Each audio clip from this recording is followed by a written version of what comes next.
Morning peeps, good morning everyone. How's everyone doing? Hopefully you guys are all doing well. Don't forget, if you're new to the channel, like, share, subscribe. Alright, let's jump straight to it. Let's see what there is to talk about. Let's start here. Alright, Fabio Wardley dismisses Fraser Clarke's chances of improving. I think Fraser can definitely improve. Definitely. I think he started that first fight slow. I don't know if he was a little nervous, maybe apprehensive, trying to figure out Fabio, because Fabio's style is a bit awkward. But once he did, I mean, you look at the latter part of that fight and it's all Fraser. It really is. It's all Fraser. So I do think Fraser will look at this like we're starting round 13 as opposed to we're just starting a brand new fight. And I think he will start how he finished. I think he'll be a bit nervous about the gas tank, because one thing that Fraser doesn't do for me well is he doesn't seem to up the pace.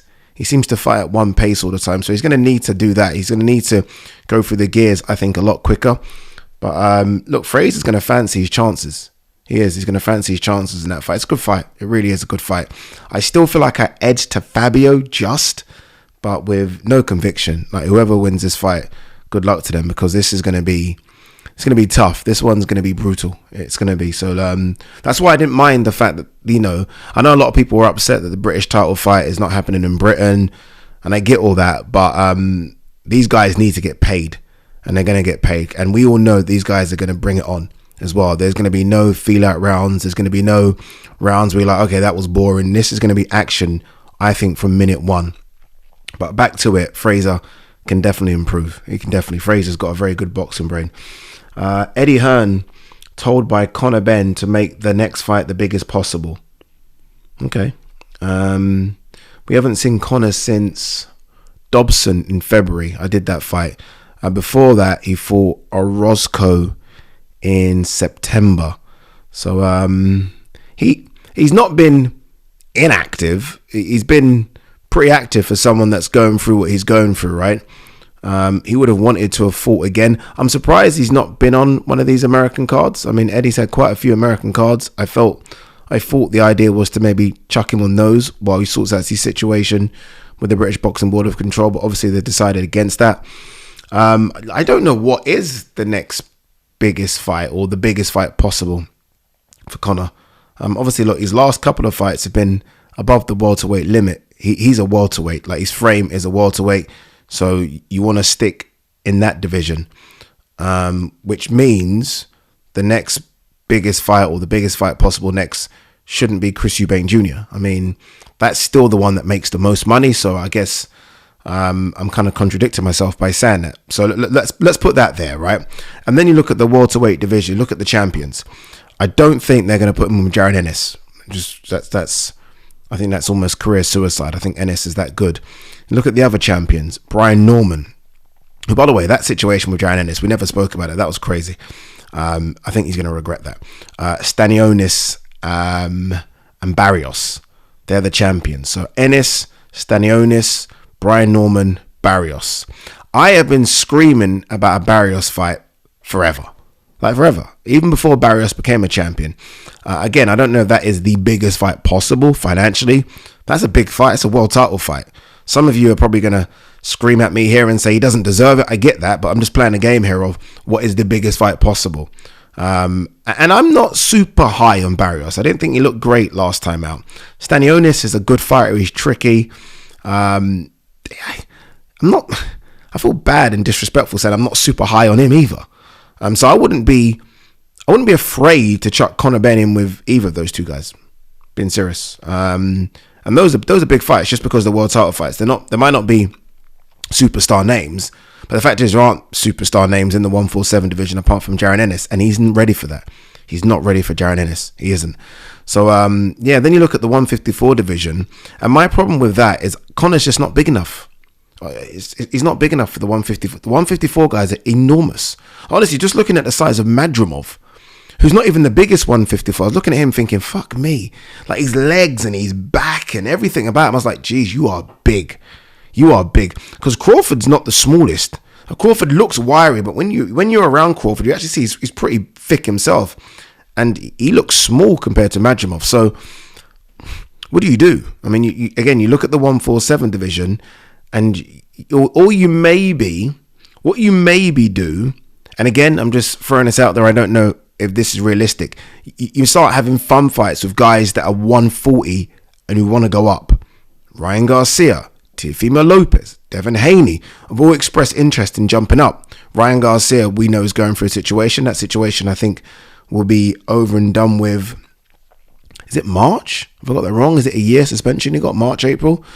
Is Conor going to wait for that? Devin Haney wants to come back straight away. I mean, again, I'm just throwing things out there because we know Conor wants to be in the biggest fights. And for him to say, Eddie, I want the next fight to be the biggest fight possible, you have to start realistically looking at those options. Teofimo Lopez. I mean, look, by the way, all these are tough fights for Conor Benn, all of them. Every single name I've just mentioned. But that's the situation he finds himself in. He's not going to come back, or he doesn't want to come back and have a gimme. He wants to come back and go straight in there. And I kind of respect that. Fuck it, let's just go straight in there. What are we waiting for? So look, we'll see what happens with Conor Benn. Eddie did say that he expects this situation with British Boxing Board of Control to be ironed out. I think he said October, or that's what he's hearing. He knows what's going on. So yeah, we'll see how that plays out. But I don't know, man. I think it's going to be one of the 140 kids coming up as opposed to one of the 147 champions. If I had to take my pick, I would prefer it to be Barrios or Stanionis. I'm not quite sure about Brian Norman. I'm certainly not steering him towards Jaron Ennis. But that would be my pick. But I can almost see it being Chris Eubank Jr. Like if Chris comes through his fight October 12th, which I'm sure he will, against Kamil Zaramata, I can see them discussing a fight. Chris has mentioned it. Conor's mentioned it. Eddie won't stop mentioning it. It's probably likely to happen, people. It's likely to happen. Inoue to fight again in December, then in the US in 2025. If Inoue fights in December, which would be incredible, by the way, is that 4 fights in 12 months? Sorry, I'm just quickly getting up his box rec. If he fights in December, yeah, fuck me, yeah, it is. Because he fought Marlon Tapales, Aniri, Dohoney, and now this. That's see, this is why you could easily say he's pound for pound number one, easily, and no one can argue with you. All the fights are world title fights. He's stopping them all as well, by the way. But he's been busy. He's given us activity. I mean, 4 fights in 12 months that's what journeymen do. That's ridiculous. Let alone world title fights. Let alone a pound for pounder. Like, I mean, Crawford 1 fight in a year.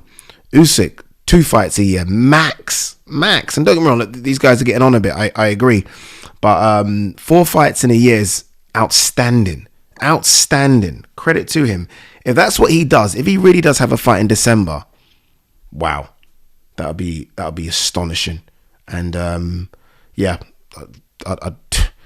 you just have to give him that title, because for me it's activity as well. Like, so much needs to be discussed when you're talking pound for pound, but one of the biggest things that's never discussed is activity. Like, how many times am I seeing you fight? Inoue just keeps on fighting. I thought it was a fantastic performance from him yesterday as well. Yeah, he got hit quite a bit, but it's almost like he was okay in that. It's like he felt Dohoney's power and thought, we can take a couple of those. And I don't mind to get into your wheelhouse. I'm going to have to kind of land my 5 to take your 1. And that's kind of what happened. He took 1, but he landed 5, sometimes 6 and 7s. Frightening. Chris Billings-Smith in talks over November date with Zurdo Ramirez. Yeah. It's a unification fight. Obviously, it's not the one we want. Like, I'm not even that excited by it, and I should, but I'm not like, oh, this is exciting. I'm not. I'm not. Zurdo doesn't really excite me, if I'm honest with you. I want to see Chris Billings-Smith versus Opataya. That's the one I wanted to see. But look, it's still a big fight for him. So we'll see what happens. Hopefully, he can get that one across over the line. Harlem Eubank signs contract extension after time cost with Adam Azim. Remember they got in the ring? Remember that? After the Tyler Denny fight, Adam Azim fought on that card, didn't he? He fought on that card, yeah. And they got in the ring, did a little face-off. Like, surely that's an indication the fight's happening. The fight was supposed to happen in March. I think Adam Azim got injured. But okay, why have you not signed Eubank up for the next date available? It's like they've just stopped And Adam Azim, I think he kind of put something out on his social media that fight announcement soon. The fight announcement should be Harlem Eubank. Nobody else. Crazy.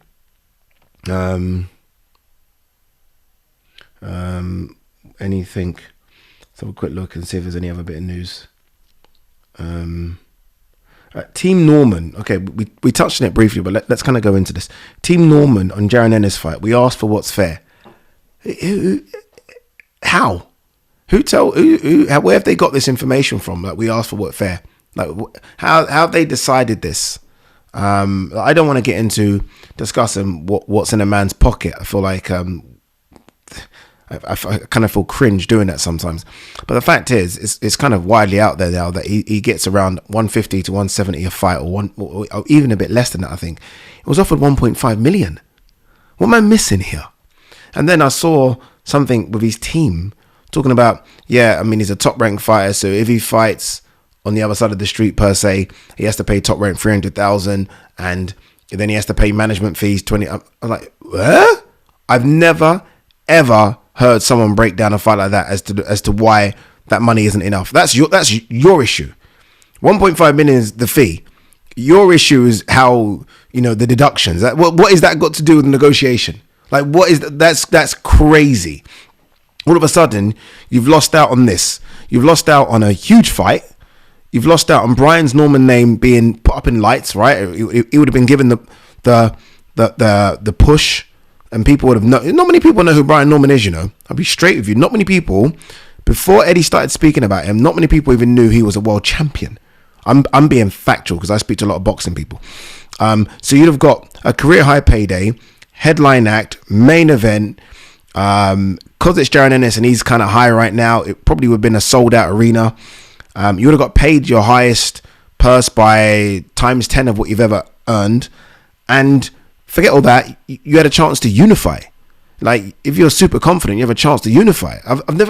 My thing's always been, if you're so confident about winning, take the money, even if you think it could be a bit lowball, because in the rematch, my God, lights out. You can kind of ask what you want to ask for. Not only that, but unified champion, and then you can get the big names. You can ask for the big names. You can maybe ask for that jump, 154 pounds. You can start calling out Terence Crawford. You can do all those things. But you've decided to say no, and now you're fighting someone that we don't know, and you're getting less money. For me, it makes absolutely no sense. Like, someone needs to give me an argument as to why this makes sense. I don't understand it. You're in boxing for a couple of things. To make money, number one, right? That's number one. So we're talking career highest payday. To win belts, you've got a chance of unifying. To be in big fights, surely that's your dream as a kid, to be in those big fights, all the lights, to do all the work in the week where you do the press, the media coverage, all that. You're in it for all that, right, as well. And this fight gave you all three of those, plus more. Don't get it. Look, this isn't against Brian Norman. I wish him all the best of luck, but I find that a crazy decision. I really do. All right, I think that's it. There are other little bits and bobs, but I think that is it. Guys, girls, as always, thank you for tuning in, and we will see you on the next one. Peace.